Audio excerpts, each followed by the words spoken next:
పురాణాల్లో కుంభమేళా పవిత్రతకు మూల కథ. వేదకాలం నుంచి జరుగుతున్న ఈ కుంభమేళా గురించి పలు పురాణాల్లో ఉన్నట్లు తెలుస్తుంది. శ్రీమద్ భాగవతం, రామాయణం, మహాభారతం మరియు విష్ణు పురాణం లాంటి ప్రాచీన గ్రంథాల్లో దీని ప్రస్తావన ఉంది.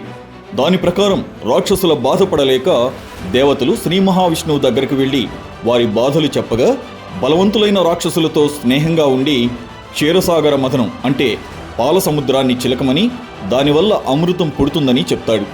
అందుకు కవ్వంగా మందరగిరి పర్వతాన్ని త్రాడుగా సర్పరాజైన వాసుకిని దేవతలు ఒప్పిస్తారు.